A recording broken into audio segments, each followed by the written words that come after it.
Back in high school, there was a girl named Rebecca Michaels. She was not what everyone expected. She was a little unhinged, I guess you could say.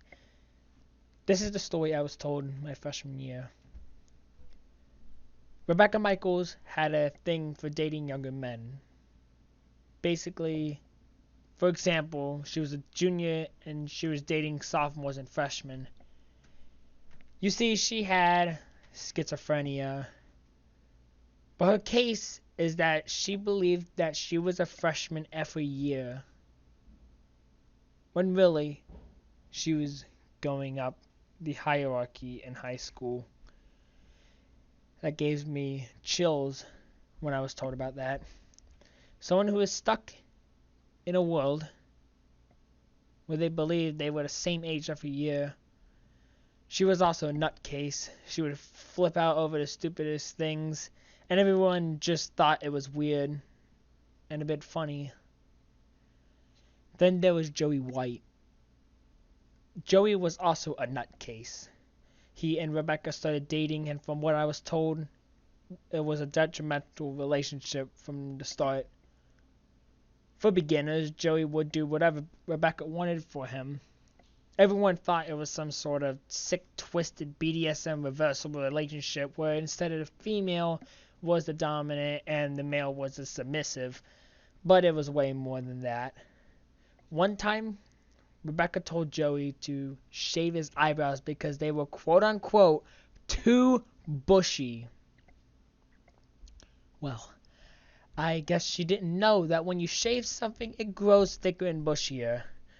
Joey, being the nutcase and crazy in love for Rebecca, shaved his eyebrows and everyone laughed at him.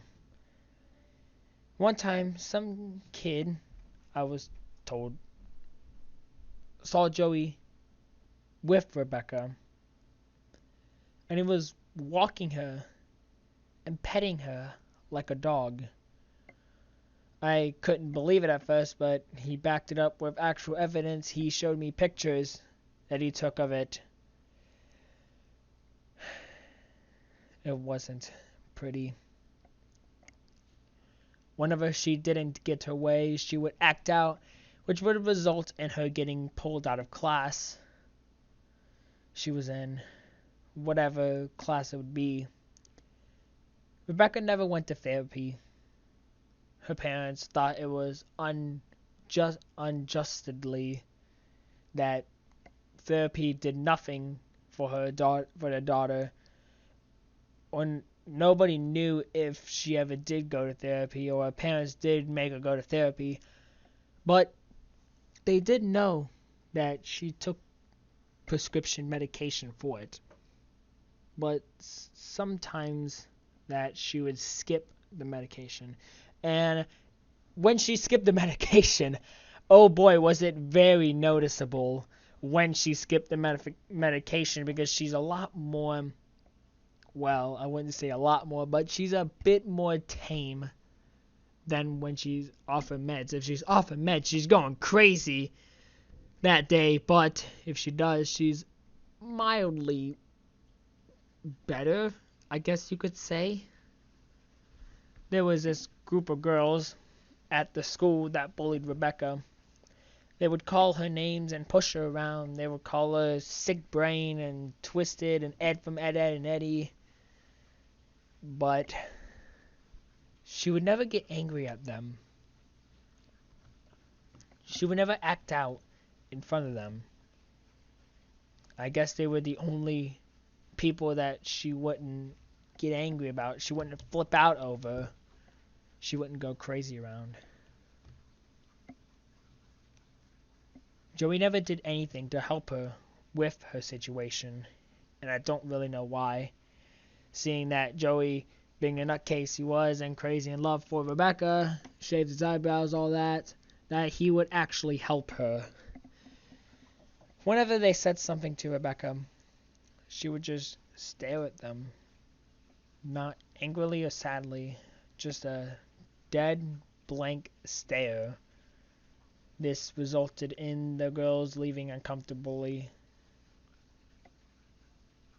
Rebecca and Joey both were redistricted during the redistricting that happened when I came to my freshman year. There was redistricting in between my 8th grade and my freshman year, and that's how they were redistricted. I have yet to see either of them. No one has heard from either one of them after that because no one really had contact with them. I mean, come on. They're kind of like those weird kids that nobody talks to because they're weird and nobody wants to be around them because they feel uncomfortable. Kind of like that. Theories have been surfacing around the school on what happened to them. One theory is that they received therapy and are now completely normal. Another one states that they both got in a car accident shortly after the next school year started, which was my freshman year. And the most bizarre one of all, the most dramatic one of all, is that Joey shot Rebecca in a fit of rage and then shot himself. So it's basically a murder-suicide.